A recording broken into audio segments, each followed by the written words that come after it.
महाराष्ट्र के मुख्यमंत्री देवेंद्र फडणवीस ने जलगांव नगर निगम चुनावों के प्रचार के तहत भव्य रोड शो निकाला। रोड शो जीएस ग्राउंड से शुरू हुआ और शहर के विभिन्न हिस्सों से होते हुए लोगों तक पहुंचा। इस रोड शो में मुख्यमंत्री के साथ मंत्री गिरीश महाजन, मंत्री गुलाब राव पाटिल, सांसद स्मिता वाघ, विधायक राजू मामा भोले और बड़ी संख्या में भाजपा कार्यकर्ता मौजूद रहे। अप्रिय घटनाओं को रोकने के लिए भारी पुलिस बल भी तैनात किया गया था, जिससे रोड शो शांतिपूर्ण ढंग से संपन्न हुआ।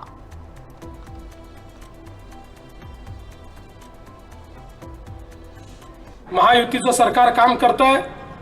या सरकारवर विश्वास ठेवत नगरपालिकेच्या निवडणुकीमध्ये 75% नगरपालिका या महायुतीच्या हातात आल्या आहेत। जवळपास तेवढेच राज्यात नगरसेवक आमचे निवडून आलेले आहेत। एक प्रकारे महाराष्ट्रातल्या नागरी भागातल्या जनतेने एक मोठा विश्वास हा महायुतीवर दाखवलाय आणि आता 29 महानगरपालिकांमध्ये आम्ही जवळजवळ सगळ्या महानगरपालिका महायुती म्हणून या ठिकाणी जिंकू अशा प्रकारचा मला विश्वास आहे।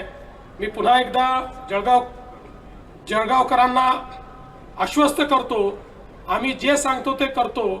या ठिकाणी इतक्या वर्षाचं हुडकोचं कर्ज, ज्या कर्जामुळे ही महानगरपालिका डिफॉल्ट झाली होती आणि लोक म्हणायचे कर्ज कधीच संपू शकत नाही, पूर्ण देशामध्ये ही पहिली घटना आहे की एखाद्या महानगरपालिकेचं सगळं कर्ज हे राज्य सरकारने भरलं आणि पूर्ण महानगरपालिकेला कर्जमुक्त त्या ठिकाणी करण्याचं काम हे आपल्या सरकारच्या माध्यमातून केलंय।